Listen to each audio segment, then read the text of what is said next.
kasama ka, palaging masaya. Anuman ang problema, matutulungan ka ng GFM.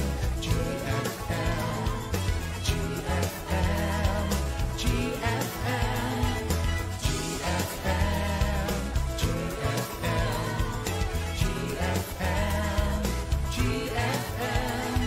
Gabay ng Pilipino, manggagawa. Gabay ng Pilipino, manggagawa. Manalangin lang palagi, Diyos ang makakasama.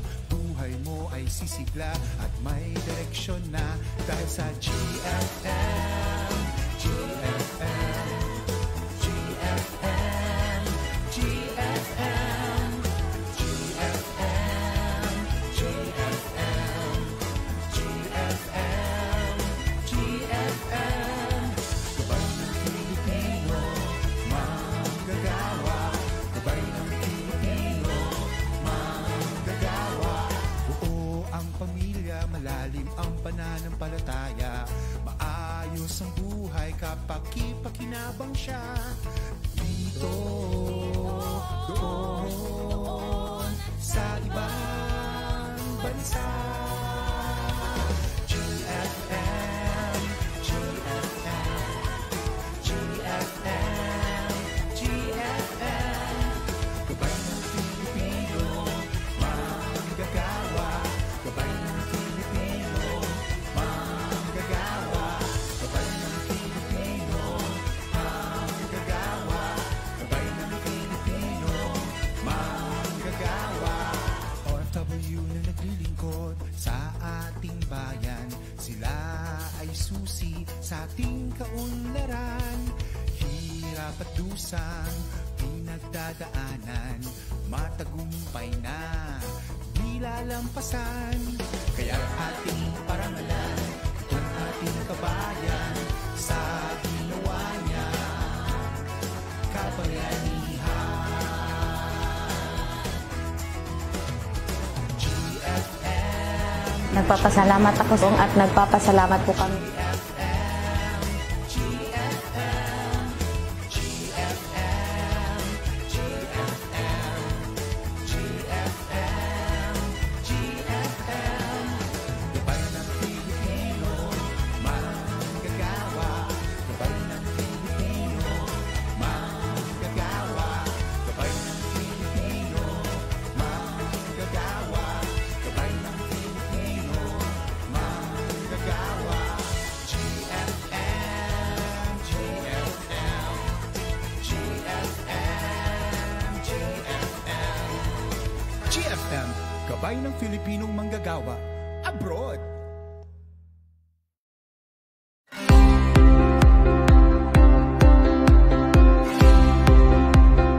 Pamilyang buo, maayos na pamumuhay, malalim na pananampalataya, kapaki-pakinabang sa ating bansa at sa bansang pinagtatrabahuhan. These are the goals that we seek for OFWs and their families, to see them empowered to transform nations. We equip the body of Christ by helping them understand the situations of OFWs brought about by migrations and the issues that go with it. We train their volunteers to become OFW ministers, to minister effectively in times of distress using all platforms including multimedia. We partner with churches here and abroad to establish global Filipino centers to help address the plight of many OFWs in distress. Our partnership with government institutions like POEA, OWA, the DFA and its embassies and consular offices helped facilitate repatriation, resolution of labor cases, and countless victims of abuses from their employers and principals. And through government institutions like the Department of Agriculture, Department of Science and Technology, the DSWD, and BPI, we have endorsed countless OFWs to avail various reintegration and livelihood programs. We do all this to see them empowered overseas Filipino workers and their families to do kingdom work. Come, Partner with us in empowering global Filipinos through your prayers and donations.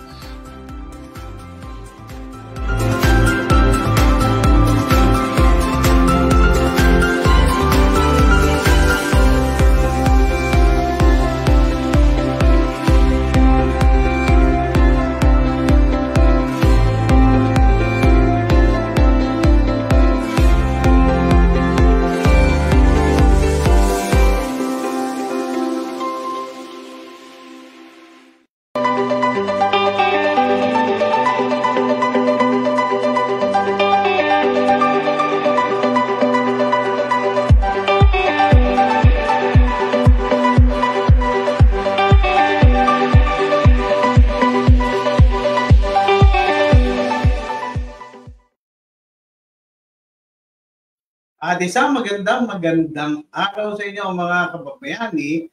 At ito po ang inyong programang Gabay ng Pilipinong Manggagawa Abroad. Ang inyong pong lingkod, si Karene, at kasama ko po ang aking partner. Si Joy Ilagan, ang inyong pong nag-iisang ligaya ng GFM. Nagulat ako. Ligaya. Ligaya. O nga pala, Joy nga. Ligaya. Ligayan. Diba na ito? Binigla po. Oo. At ito nga ang programa po ninyo ay isang oras po na magbibigay sa inyo ng mga kaalaman, mga gabay, at higit sa lahat, magbibigay ng encouragement po sa inyo. Tama po sa salita natin. Kaya, huwag po kayo alis. Yung po mga nanonood na, huwag po kayo malis.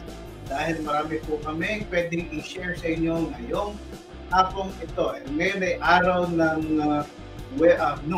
Miyerkules, January, huling araw ng January. January 31 na kagad. Bukas ay February 1 na.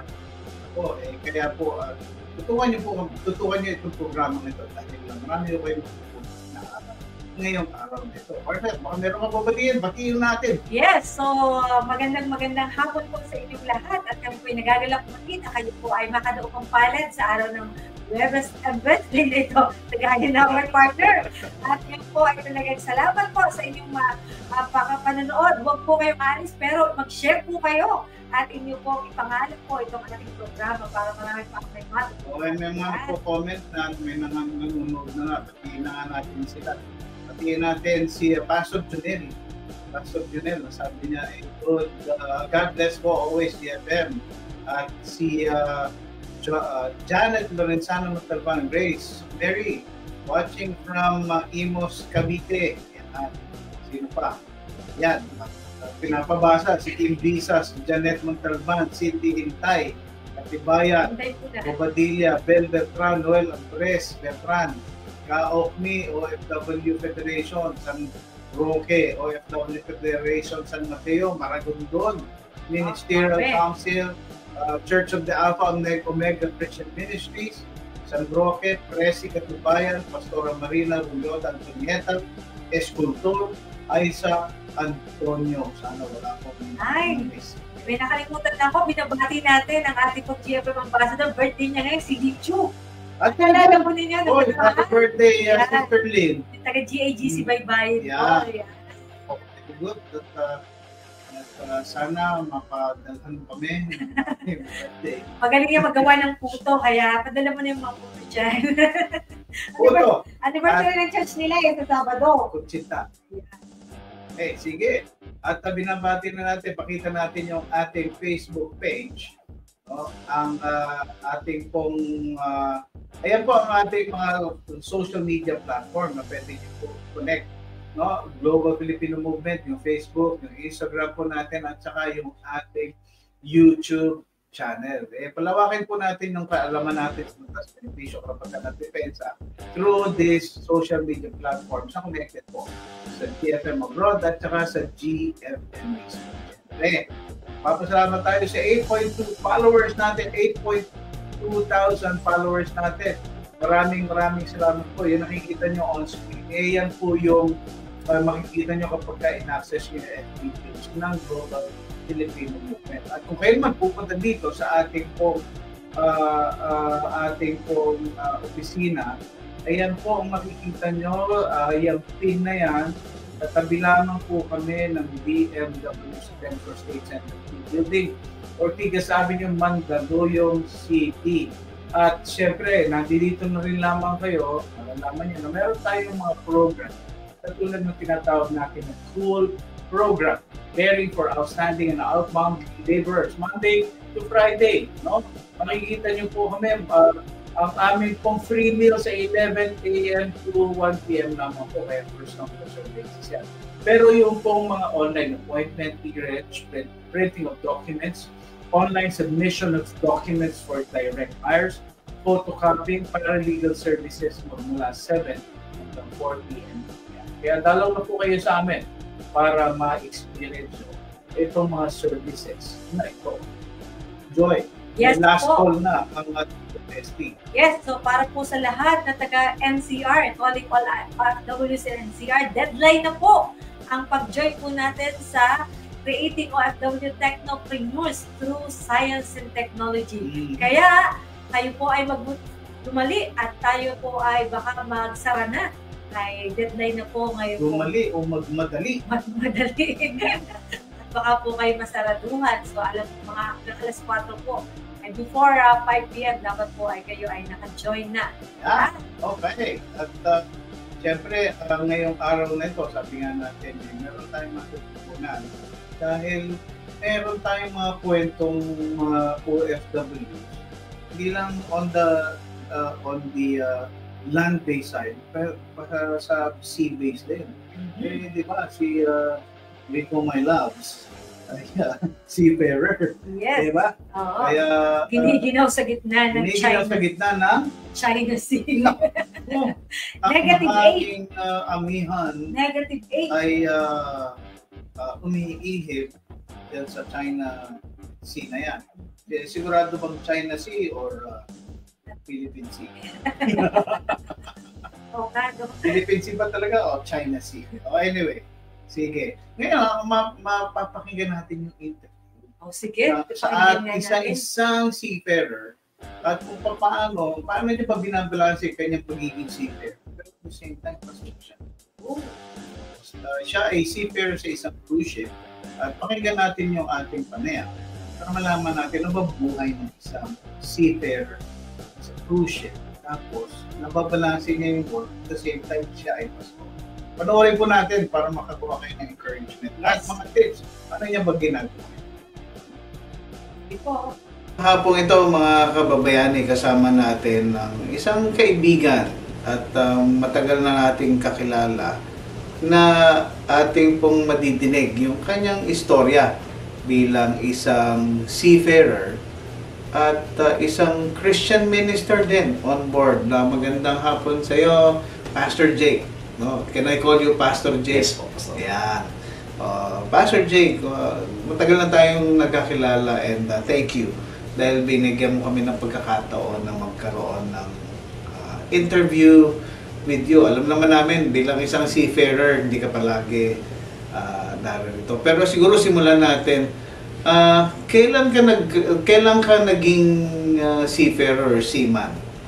Nagsimula po ako, Pastor, ng akin pong karera sa pagiging seafarer noong October 25, 2016 na kung saan ay ako po ay nagnais na kung saan ay magtrabaho din po sa ibang bansa upang matustusan ang pangangailangan po ng akin pong pamilya. So, is this kumbaga, kahit nung binata ka pa, nung naging seafarer Yes, po, ka, no? Pastor. So, ibig sabihin talagang dream mo to, plano mo talaga to. Opo, Pastor. Oo, kasi nung nagkakilala tayo noon, binata ka pa eh. No, back in 2015 pa yata nagkita na tayo dahil Opo, before ako po ay nagtrabaho po sa ibang bansa. at kasama ka palagi noon ni Pastora Flora. Yes. No? As Pastora Flora, isa sa mga partners natin ng GFM sa San Mateo. Okay. So, if this ay lifelong dream, ito palagi yung tinatanong ito eh. Lahat ba ng mga seaman marunong lumangoy? Kasi nasa dagat kayo eh. So, kinakailangan po, Pastor, talagang marunong kang lumangoy dahil Oo. dumating man yung time na hindi man natin nanais na malunod yung barko, dapat meron ka pong tinatawag na paano survival skill yan eh. Opo. Oo, hindi man pwedeng seafarer ka tapos hindi ka Hindi marunong lumangoy. Pero meron bang seafarer na hindi marunong lumangoy? O kasama yan sa requirement talaga? Requirements po. Dahil Okay. kapag kumuha ka po ng SOLAS, meron pong training na isinasagawa at kapag ikaw po hindi tumalon doon sa oras po ng actual na training ay hindi ka ma-issuehan ng certificate o itinatawag namin BT or SOLAS. Okay, sige. Parang nilabas ko lang yan eh. Opo. Ang assumption ko kasi baka meron. Pero talagang requirement pala Opo, talaga. requirement. Okay, so nung binata ka pa, talagang seafarer ka. Ano mismo ang position ba o rango ba? Ano ba ang tawag doon?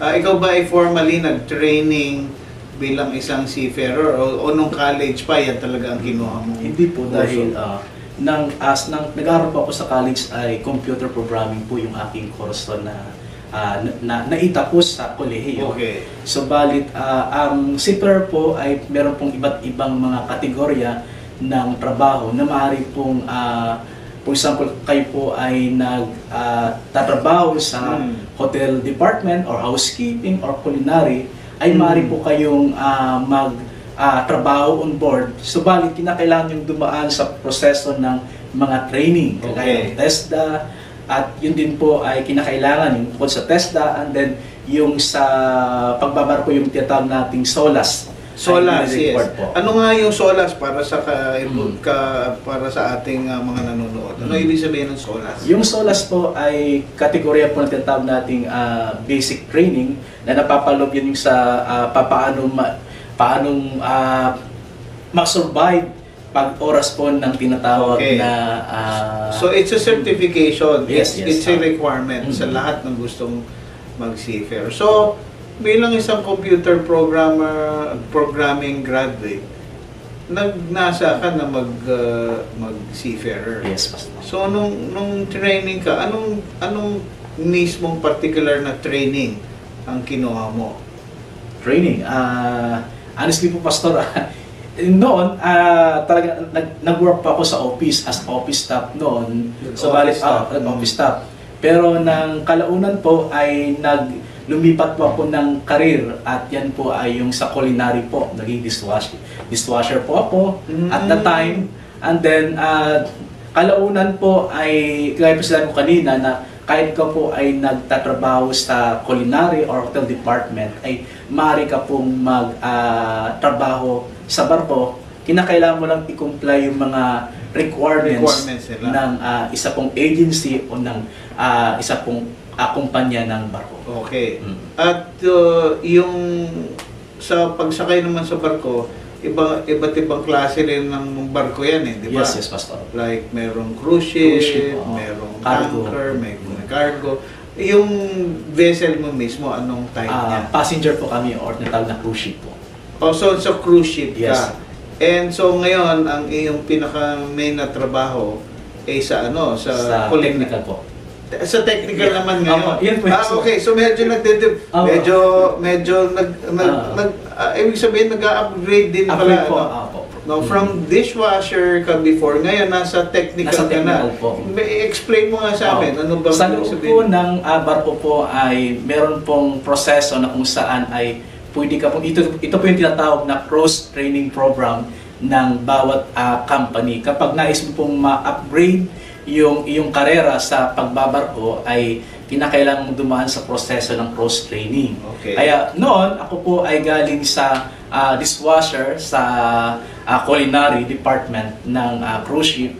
At din kalaunan po sa biyaya po ng Panginoon, ako po ay nagnais din po na mag-training naman sa technical department as operator. Operator? Yes. So, ibig sabihin ngayon, ang designation mo as operator. Ano ngayon ang ino-operate mo? Dito po ay ako po ay na-in-charge po sa recycling center ng cruise ship. Okay. Mm. So, ibig sabihin, when you say recycling, Yes. lahat ng mga dispose ng mga Yes, basura, Meron mga- pong proseso kung papaano po ito isinasayos dahil po sa international na proseso po ay kinakailangan po dadaan po sa masusi pong paghihiwalay, for example, ng metal, ng Okay. aluminum, Ng mga at ng mga plastic. Ito po ay, for example, yung aluminum and then yung lata po ay meron pong compactor na isinasagawa o proseso po ng isang Hindi makina. siya itinatapon kasi marami tayong nadidinig na ganyan, ano? Yes. Kaya there are certain parts ng ocean sa ay maraming basura dahil ganun sa practice na ganun. Opo. So ngayon, is that a requirement sa lahat ng cruise ship na Yes, meron may siyang mga recycling makina po. facility? Okay, that's good. Good Opo. to know. At ngayon, yun yung iyong trabaho. And then, kalaunan po bago po ako ngayon bumaba ay nasa promotion po ako ng supervisor dahil upgrading po naman din ng training as visor po sa... So ngayon na-promote ka na as supervisor. Hindi pa po, ibig mo sabihin ay In the process. In the process po. Okay. Wow, congratulations. Salamat. Kumbaga, so that means from the time na ikaw ay pumasok as seafarer ng 2016 Yes. to this time, ilang taon na yan? 8 years. Yes, Mag-8 yes. years na. So, ang laki na ng ginamp ng iyong position ngayon. And that is because patuloy yung training. Training po. At ang alam ko nga bilang seafarer, kahit sa bakasyon nagtitraining ka pa Yes, rin Pastor. Oo, ang sipag. So ngayon, how has life treated you, ika nga, as a seafarer? Maganda ba ang sweldo? Okay ba yung atmosphere sa work area mo? May mga problema ba? How has life as a seafarer been treating you?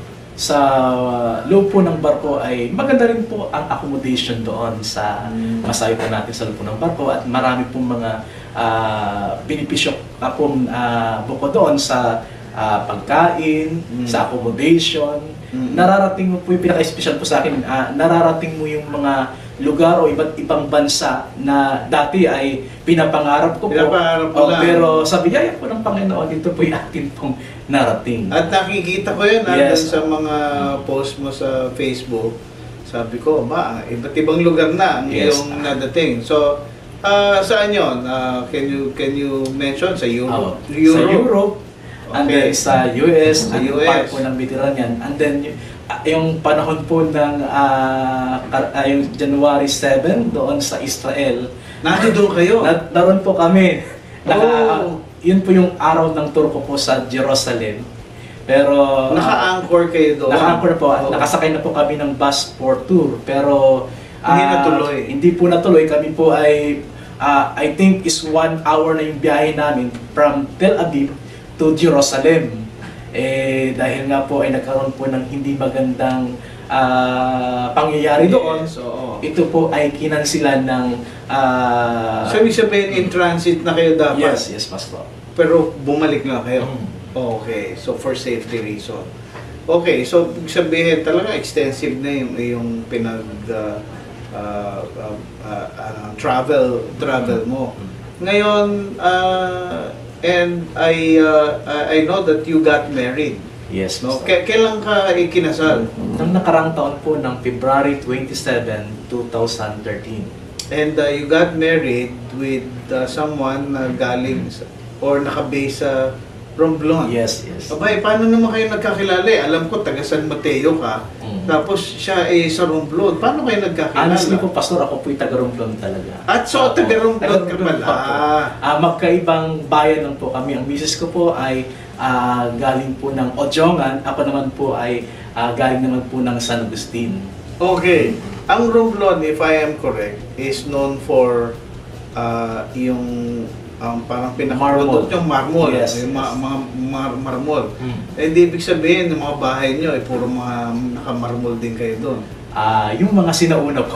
Yung mga sinauna. And then yung malapit po sa pinaka Romblon, yung tinatawag po namin Kapitolyo ng Romblon, na kung saan ay doon po yung produkto Mismo. na- Hanggang ngayon ba? Yes, Di ba, Pastor. marami pa rin na nakukuha. Yes. Aba, okay. Magandang ano yan, ano. So, taga Romblon ka pala, syempre, nakilala mo siya, naging, matagal mo na ba siyang kilala or paano kayo nagkakilala? Honestly, Pastor, same po kami at the time po ng graduation po. Graduation? Nag-graduate po siya ng BTH, at the same time ako po ay nag-graduate naman ng CMS o yung Certificate in Ministerial Studies, na kung saan kami po ay magkabatch po kami ng year ng graduation po namin. So doon kayo nagkakilala? Yes. Anong year yan? Anong year yan? Yan po ay 2021. Pero nung panahon na yon, ikaw ay seafarer na. Yes po, Pastor. Okay. Paano mo naisingit? Curious ako. Paano mo naisingit, Pastor, na nagkaroon ka pa ng love life? Nasa abroad ka. Nasa laot, ika nga. Honestly, Pastor, ay nagkaroon po ng tinatawag po na conversation lang din naman. Dahil magkabatch po kami at the time po, siya po ay treasurer po yung tawag din sa graduation po namin. Nagkaroon po ng short conversation. Short conversation? Yes. At kalaunan po yung naging long conversation. Aba, talaga nga naman. O ito ay tip ha, para sa mga wala pang girlfriend. No? Short conversation, no? At ibig sabihin, nagka-developan. Yes po, Pastor. Aba, okay. Parang timing yata. Nung time ba na yon, si Mrs. Anong pangalan pala niya? Mayan Gan Muahin. Ngayon po, Muahin na. Mayan Gan. Yes. Tapos ngayon, Muahin na. Yes. So, nung panahon ba na yon, siya ba talagang naghahanap o kaya nung nakita ka niya, nabighani siya sa kagwapuhan mo? Nung mga oras po yun ay nagpe-pray na po siya sa Panginoon ng sign. So, ibig sabihin, ikaw yung answered prayer. Yes, so Pastor. Aba, talaga naman. So nung nagkakilala kayo, I perceive na kahit nasa abroad ka na, nasa laot ka na, nagko-communicate pa rin kayo. Yes po, Pastor. And then, nang ako po ay nasa bakasyon, ay ako po ay formal pong pumunta sa kanyang pong magulang upang hingin po yung basbas na kung saan ay akin pong ligawan ang kanyang pong anak. So, humingi ka muna ng baswas para Yes. ligawan. Yes, Ang po. bait naman talaga. So, nanligaw ka pa lang. So, gaano katagal, again, para sa kaalaman ng lahat, no, seafarer, si Yes. Pastor Jake. Pero nakapanligaw. Tapos, bakasyon. Ibig sabihin, gaano katagal kayong nagkakilala at nagligawan bago kayo nagkinasal? Masabi pa pang sa mga isang taon. Isang taon, Yes, gaano katagal yung nakikita kayo, gaano katagal din. Kasi ang seafaring, alam ko dyan, 5 months, 6 months, 7 months, 9 months, ilang buwan yung pagitan na ikaw ay nasa laot tapos nandito para magkaligawan kayo. Honestly, Pastor, ang bakasyon ko po ng time nang ako po ay umakyat ng ligaw sa kanya ay 4 months at the time. Dahil ang Bible School noon, na kung saan ay doon nagtatrabaho si Mrs. ay nagkaroon po ng National Bible Convention na ginanap po sa Ojonga. And then, yun na rin yung pagkakataon na kung saan ay formal po akong nag-ask ng blessing sa kanyang magulang and then sa kanya na yung sincerity po. So, parang masasabi ko, parang dessert ko, medyo mabilis, ano? Yes, No, talagang real win ang inyong courtship. And then, kailan kayo kinasal, Pastor? Ito po, Pastor, noong nakarang taon po, Pastor, noong February 27, 2022. 2023. Nakarang taon po, Pastor. Nung nakaraang taon. Yes po, Pastor. At mabilis naman kayong biniyayaan Yes po, Pastor. ng supling na ilang buwan na siya ngayon. Isang taon, sorry po, isang buwan po, Pastor. Isang buwan. Opo. So, talagang double time ka, Pastor. Yes po, Pastor. Talagang. Pero I'm happy to hear this kasi sabi ko nga mga kababayani, nasubaybayan ko si Pastor Jake na kakilala kami, dito pa siya, hanggang siya ay nag-seafarer, tapos binata ay ngayon father already. Okay. Anong naging changes mula nung ikaw ay naging tatay? Marami po, Pastor. Oh. Talagang number one yung pagiging puyat dahil yun yung adjustment na kinakailangan pag oras na nagising yung bata, kinakailangan mong alalayan yung misis mo na pagdiin yung Nagigising ka din? Yes po. Pero ito yung puyat na iba yung puyat sa trabaho no? Yes, Pastor. Pero iba rin yung puyat sa nagising sa anak. No? Anong pakiramdam? Sige nga. Masaya po, Pastor. Masaya. Puyat pero masaya. Yes. Anong pakiramdam unang hawak mo ang bata? Talagang ito po masabi ko po is answered prayer po sa amin ng misis ko dahil yung misis ko po honestly at the time nang kami po ay kinasal na diagnose si misis ng ovarian cyst. Yung kanyang both yung kabilang ovarian po niya ay meron pong bukol. At ang findings po ng doktor nito ay dapat operahan, alisin yon. And then may ito naalala ko yung sabi ng doktor na sabi niya, ma'am, honestly po, mahirapan po kayong makapanganak o hindi po kayo magkakaanak dahil po sa cyst. Because of those ovarian cysts. Ay at the time po na kami po ay kinasal, talagang pinag-pray po namin sa Panginoon na kami po ay magkaroon po ng supling. Ito po yung amin pong iniluhod sa Panginoon. At ako po ay natuwa dahil nagdalang tao po yung akin pong misis ay nasabi ko po sa akin pong sarili na dinig ng Panginoon ang amin pong dalangin o amin pong desire ng akin pong misis na magkaroon po kami ng sariling supling. Ayan. So anong ipinangalan niya dito sa bata? Ito po ay Israel. Nang ibig pong sabihin ay my God's help. Wow! At siya ay isang buwan na yes, ngayon. So, parang ang nakikita ko sa iyo talagang masayang-masaya ka bilang isang tatay. At iba po yung saya. At ini-enjoy mo ngayon dahil ngayon ay bakasyon pa.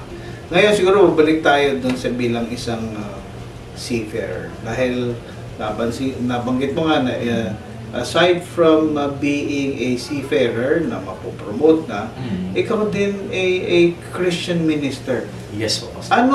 How does this factor in bilang isang seafarer na tuwing nandoon ka sa barko,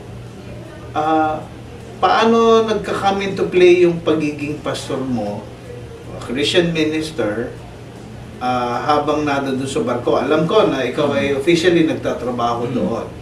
Pero paano mo nagagampanan yung isang pagiging minister mo habang ikaw ay nagtatrabaho sa isang cruise ship? Ito po, Pastor, yung senaryo po sa loob po ng barko. Kapag meron, isinasagawa po namin yung aming tinatawag na Christian Fellowship tuwing linggo po ng sa ganap po na alas 10 hanggang alas 11 po ng gabi. Ito na yung time po, Pastor, na karamihan po ng mga crew ay off-duty na.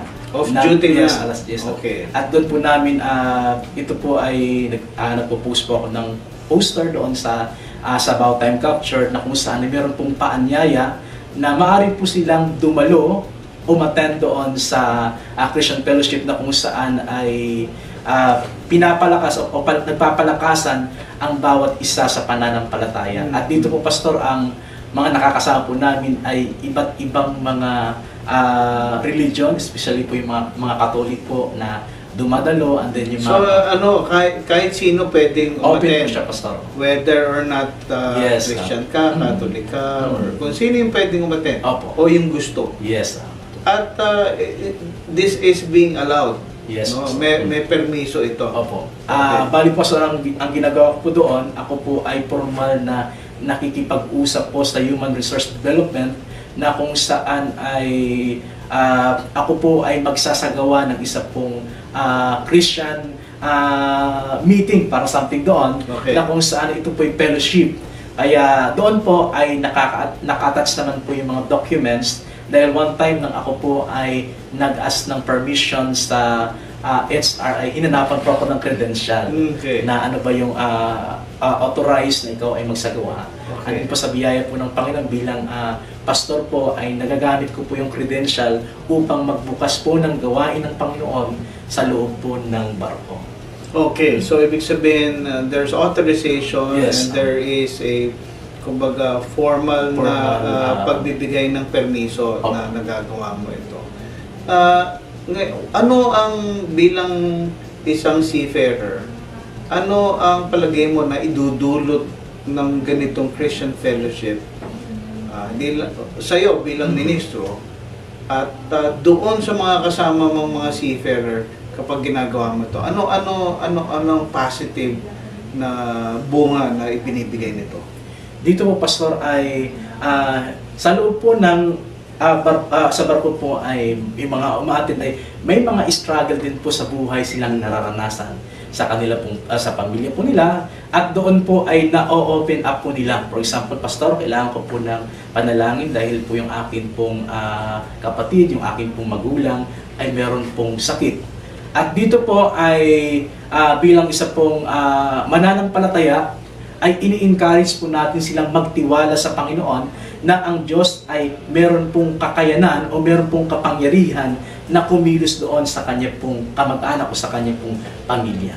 Dito po ay ang purpose po ng fellowship ay to encourage po sa lahat, kahit ano pang religion mo doon, ay ini-encourage po natin silang magtiwala at sumampalataya sa Panginoon. At ang kalagahan po doon ay yung spiritual transformation na madalas sa akin pong pagtuturo ay itinuturo ko po ang yung kung paano ba natin mapanatili yung ating pong sarili na humahakbang sa layunin po ng Panginoon, na kung saan tayo po ay umiiwas sa tukso. Dahil honestly po, Pastor, sa pagbabarko po, ang dami pong mga daming tukso. Yes. I'm Diyan sure. po yung babae, sugal, alak, at marami pong iba. Subalit, ang layunin po ng Christian Fellowship sa loob po ng barko ay sila po ay maturuang sumunod sa ating pong Panginoon. Iwasan ang tukso at mamuhay na meron pong kabanalan. At dahil nga dyan sa Christian Fellowship na yan, ay nabibigyan ng outlet itong ating mga seafarers. Lahat pa nang umaattend sa iyo, mga Pilipino din o meron din Yes, honestly, Pastor, may mga umaattend po. Kayo po ng Indonesian, may mga Jamaican na umaattend at iba't iba pong lahi.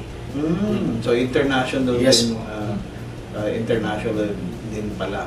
And so do you see yourself, Pastor Jake, na doing itong seafaring for a long time, factoring in na meron ka ng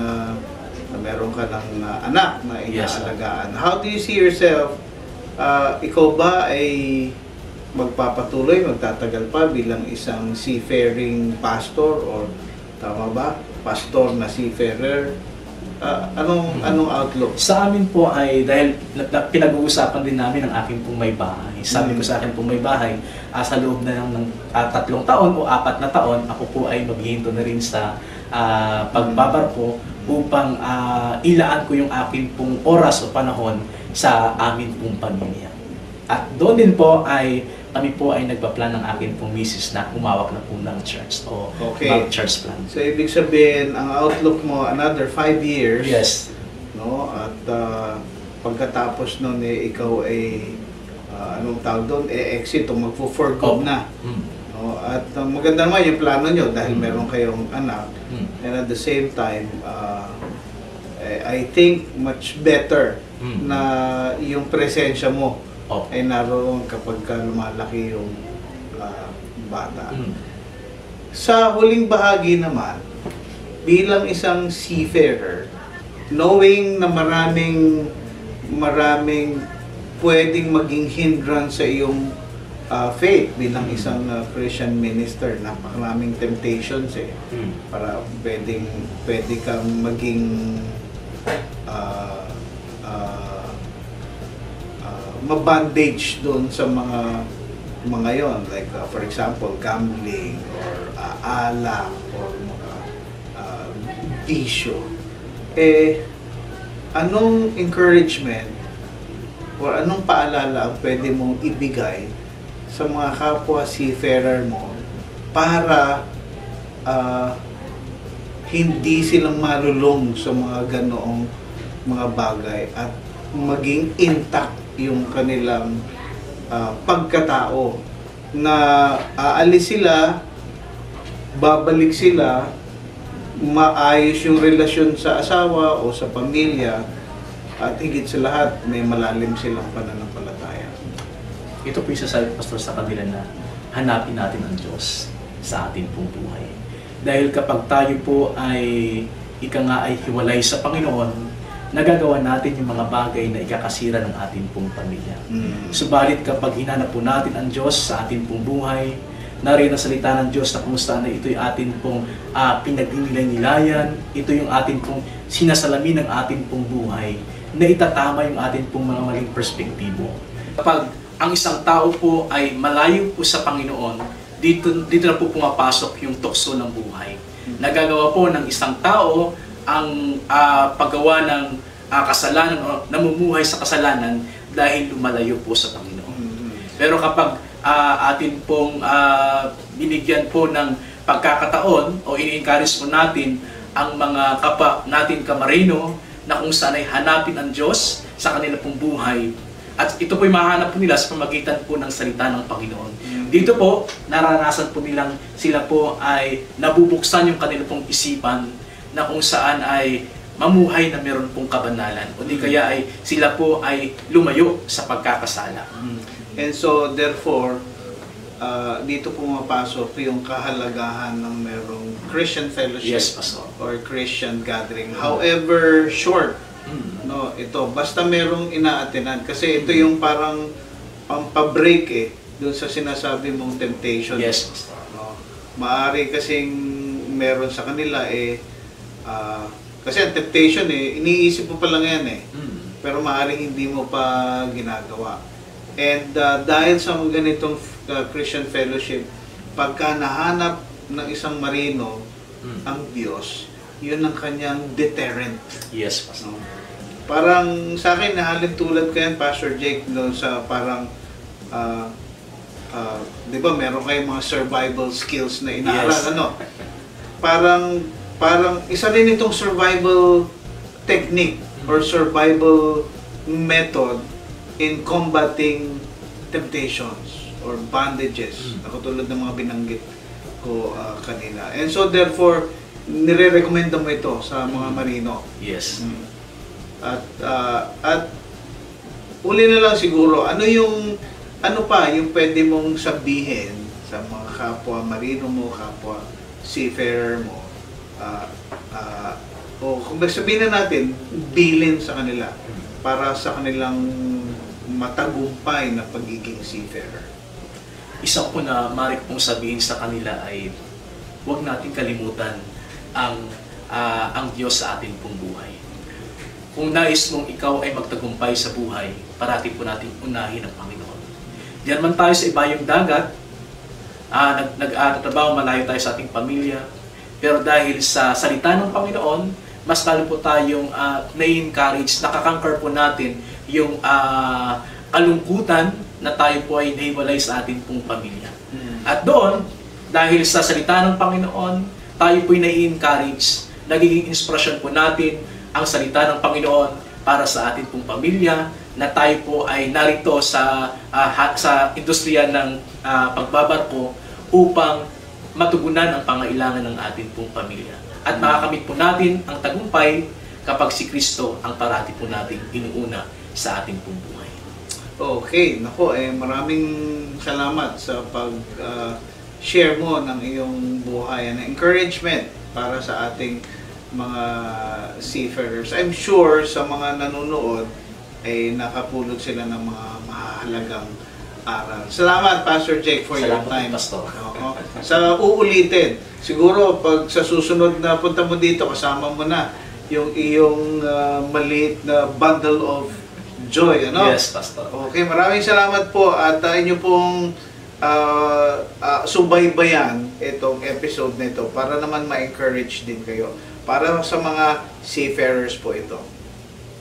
At before we end this interview, gusto ko pong handugan si Pastor Jake ng dalawang libro na palagay ko ay makakatulong sa kanya at bibigyan din natin siya ng several copies. Ito po yung libro na How to be a successful seafarer and the seafarer's mind, the questions I've always wanted to ask. Ito pong dalawang aklat na ito ay nilimbag, ay pinrint, no? At ang author po nito ay si Martin Otto. Si Martin Otto po ay part ng Seamen's Christian Friend Society at siya po ay merong ministry para sa mga seafarers. So shout out kay Sir Martin Otto. Our invitation still stand for an interview with you, and just to let you know, this book will be very, very useful and an encouragement para sa ating mga overseas Filipino workers, mga seafarers na katulad ni Sir Jake o Pastor Jake. I'm offering this to you and several copies na courtesy of JFM and of course courtesy of Sir Martin Otto. Ayan. Salamat po, Pastor. Yan, okay. At stay tuned again, no, sa ating episode na ito.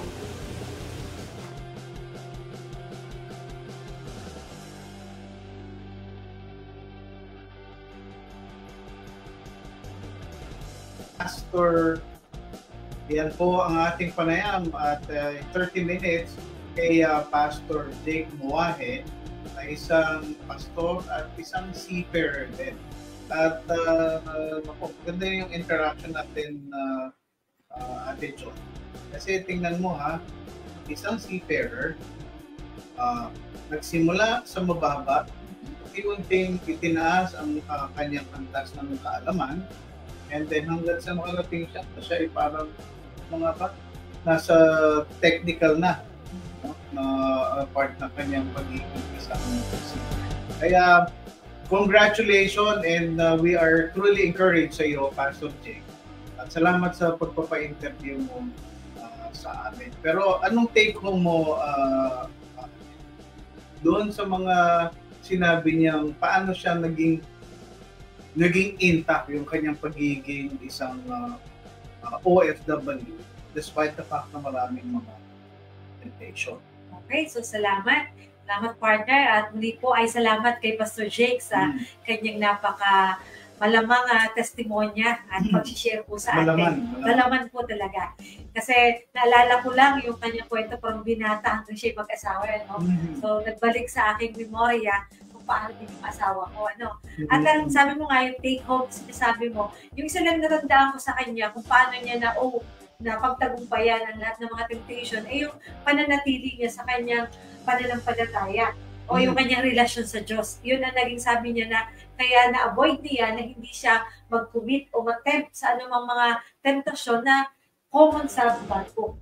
At saka, ang ganda ng sinabi niya hanapin mo ang Diyos. Yes, opo, ayun po. So, hindi siya lumayo, kundi siya, lalong siya kumbaga ay lumagok sa kanyang relasyon sa Diyos kung mainatan ang kanyang puso. Mahirap yun dahil nasa malayo pa. And then sabi ko nga ba, ito pa ng panahon para sa love life. At the time ng malayo siya, tapos nagkaroon mo siya ng love life. Sabi siya, and then ngayon meron na siyang anak. Only shows yung talagang itong si Pastor Jake mukhang sinunod niya yung plano niya pagka nakakita ako ng aking pang-asawa. Hindi nagtagal no?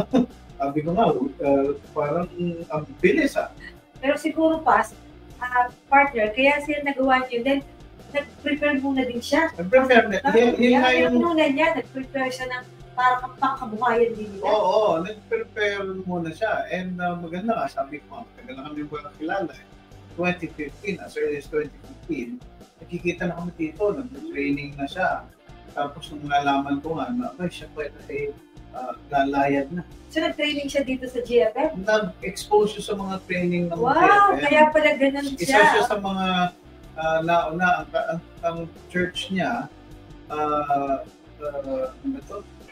Yung church niya ay the Unlimited God yata, yung kanyang church. Ang pastor nila is a pastor Flor Samson. Babae. Oo. At tutuwa nga tayo that nasa baybayan natin. At may, ang ganda kasi may process yung ginawa niya. At na-apply niya yung natutunan niya dito. Diba? Kasi may exit plan na siya. Sabi niya nga, naalala ko na sabi niya ay baka siya ay mag-for good na at siya ay umuwi at sila ay tumawag ng gawain. Diba? So hindi siya naka-focus dun sa pagkita ng pera. Parehas silang pastoral, parehas silang nag-graduate sa Bible school. Kaya alam ko sa mga nabanggit ba, Foursquare nga ba. Pero anyway, nagtutuwa tayo para kay Pastor Jake na gusto natin kasi siyang maging halimbawa. Si Ferrer na posibleng maging maayos, posibleng makaiwas sa mga temptation. Posible na kahit yes na yung family, pwedeng yung resolve, kasi meron siyang resolve na ito yung gusto kong gawin para sa aking pamilya. Pumunta na, pinag-pray nila, hindi marantang Diyos yung kanilang panalangin. At the same time, sabi mo nga, yun, may plano. Pagka merong plano, talagang may magagawa. Yes. Pagka walang plano, ay walang ganap. Sabi nga, it's a dream. It's a dream. Yeah. Basahin nga natin yung mga comments. Yes, oo. Sabi, from the sea woman bird. Sino ba yan? Yan. Sa biyaya ng Lord po ako. Pero di po ako pinalawa. Yan, si Ma'am Janet. Dati kasi siya skipper. Yes. Oo. At ang asawa niya, skipper rin pa rin. Yes po. Yan yung Maitong restaurant. Hindi pa natin napupuntahan. Janet, May na sa amin. Sa Imos. Yan. Yan. Kaya mag-schedule ka na dyan ng symposium. Rosalie Amira, good afternoon there.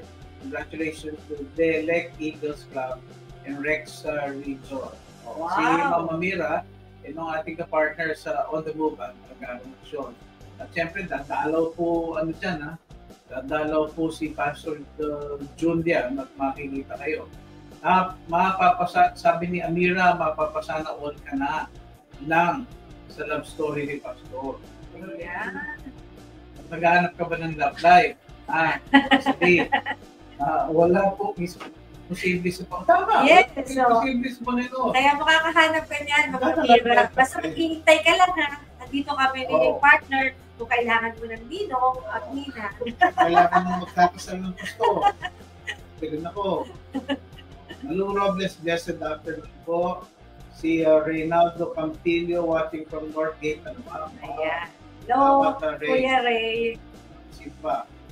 Marel ko, mapagpalang Miyerkules mga kababayani. Yan, nasa Dubai. Currently. Salamat sa iyong tawa siya ng tawa. Tawa ka ng tawa.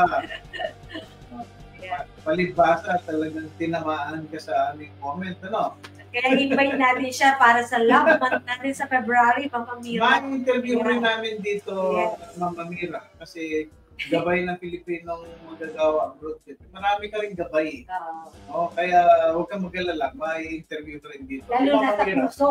Gabay sa puso. Ayan! Ng mga OFW. Si Mira is also part of our partner there from Magic 6 Radio. Yan, based sa Saudi Arabia. Okay. Bago tayo magtapos, babasahin muna natin yung ating gabay mula sa salita ng Diyos. Babasahin naman ang ating partner na si Ate Joy. Ate Joy. Yes po, ito po ang sinasabi sa Psalm 116 verse 1 and 2. I love the Lord, for He heard my voice. He heard my cry for mercy, because He turned His ear to me. I will call on Him as long as I live. Sa Tagalog naman po, tingnan natin. Sabi po dito, minamahal ko si Yahweh, pagkat ako'y dinirinig. Dinirinig niya ako sa dalangin ko at hibig. Ako'y kanyang dinirinig tuwing ako'y tumatawag. Kaya nga't habang buhay ko'y sa iyo lagi tatawag. Ayan. Talagang Batanggenyo. Oo, kasi alam niyo mo ba yung hibig? Oo, yung hibig yung parang yung ganun po yun. iyak yun. Yung hibig, yung meron pa ganun. Yung bata ako, ganun ako. Parang ako. Yeah. O, sige na. Anyway, ayan po. Ang sinasabi ng salita ng Diyos ay sinong hindi magmamahal sa isang kapag tumawag ka sa kanya, dinirinig. The fact na ang hibig, kasi pagka-hibig talagang feeling ko naghihibig ako noon kasi tingin ko kawawa ako na nakawawa. Pagka ganun parang nagpapapansin ka Oo. Ibig sabihin, ako ewan ko sa'yo, pero nung ako noon yung hibig-hibig ko, nakakasulok. Sa akin naman yung hibig naman, parang yung yung awang-awa. Yun na nga, yun mismo yun, yung parang saka puno ang laman ng puso. Oo. Pero sabi doon, nadidinig ng Diyos. Wow, galing pati yung mga hibig. Dinirig niya, sabi niya, ako'y kanyang dinirinig tuwing ako'y tumatawag, kaya nga habang buhay ko, ako'y sa iyo lagi tatawag. Ang ibig sabihin nun? Ang ibig sabihin nun, isang tao na mayroong malalim na nakaugnayan sa pati ang mga hibig niya, dinirinig. O naririnig. Naririnig, dinidinig. No? Kumbaga, dinirinig ng Diyos. Kasi nga, ang isang taong, huwag mo natin tatawagin na ikaw dyan na nasa itaas. Tingin mo pala. Napaka-impersonal nun Dapat i-direct ang pangalan. Oo. Sabi nga doon, minamahal ko si Yahweh. Dapat na ginamit niya yung pangalang ginagamit ng Diyos dito sa Biblia. Ay ibig sabihin, meron siyang malalim na kaugnayan sa Diyos. Kaya nga, ang isang merong malalim na kaugnayan sa Diyos, katulad ng human relationship, nasasabi mo, may ugnayan kayo kilala mo siya At alam mo, nakilala ka niya, kaya nasasabi mo yung gusto ko. Tsaka tunay na nararamdaman. Tunay na nararamdaman. Kasi hindi mo naman sasabi ito sa taong hindi mo. Kaya nga, ang benefit nito is that, sabi nga, every time na tumatawag siya, ay dinirinig siya ng Diyos. Kaya ang sagot naman niya, ang tugon niya doon sa pagsagot, sa pagtawag, sa pagdinig, sa kanyang pananayon. Sabi niya, habang buhay kung siya ay kung ako'y sa iyo ay it speaks of a genuine relationship with our God, the Father. In the New Testament, ang sabi po sa atin is if anyone receives Him, anyone who believes in His name, Jesus Christ, then He gives the right to become children of God. If you want to become a child of God, then you must actually repent of your sin, kilalanin na ikaw ay yung kasalanan, and then by faith, surrender your life to Jesus Christ. Yun lamang po ang paraan para magkaroon ng genuine relationship with the Lord Jesus Christ. I, for one, enjoyed it. At one point, I surrendered our lives to the Lord. At doon lang nagkaroon ng meaningful relationship. Pag tumawag ka, nanalain ka, minulot ka, iyak ka, you cried in pain, alam mo, dinidinig ka. At kababayani, alam kong nakaka-relate ka dito at sa isip ko sinasabi ko, gusto ko nang gano'n. Kababayani, inaanyayahin kita na manalangin sa panalangin aking babanggitin at sumunod ka in a prayer of faith tanggapin mo ang pagpapatawad, pagtanggap, pagpasok ng Panginoong Hesus sa iyo. Manalangin po tayo. Panginoong Jesus, sumunod ka sa palalaki ko, ito yung first time mo ba? Panginoong Jesus, salamat. Dahil kayo ang Diyos na kapag tinawag namin, tumutugon. First time ko po itong gagawin at lumalapit at tumatawag ko siya. Nakilala ko na ako yung makasalanan. Hindi ko po kayang iligtas ng aking sarili. Marito ako sa iyong harapan. Buluhod, ako po'y makasalanan. Nais ko pong humingi ng kapatawaran sa lahat ng aking mga nagkakasalanan. Binubuksan ko ang aking puso. Tinatanggap kita sa akin. Ikaw ang mag-awit sa trono ng aking. Ikaw na ang magmando sa lahat ng akin pong ginagawa. Kayo na po maging driver ng akin. Sinusurrender ko po sa inyong lahat. Aking mga suliranin, aking problema. Hinihiling ko, bigyan mo ako ng tibay ng loob, kalakasan, mumula po sa inyo, upang sa ganon ay maranasan po, katulad ng sinasabi ng psalmist na I love the Lord because He hears my prayers. He hears my prayers. Lord, nasa araw na ito, kayo aking tatawagin, my Lord, Savior. Salamat po ito. Amen. If you have prayed a prayer like that, sinapayan ito, sinapayan na may pananampalataya, then nagsimula ka na ng isang panibagong adventure na mayroong tunay na relasyon sa Panginoon. Subukan mo, kaibigan, na tumawag sa Kanya at malalaman mong tumutugon siya kapag may panasig. Inyo po na gusto pong makipag-ugnayan po sa amin, nakikita nyo po sa aming pong aming screen, yung GFM Abroad Gmail, gfmabroad@gmail.com. Any paralegal assistance or any counseling need, you can reach us dito sa mga numbers na ito, nakikita nyo on screen. And at the same time, gusto po namin, sana po magkaroon tayo ng ugnayan so that we can all the more share with you paano kayo mag sa inyong faith. Partner, any last announcement?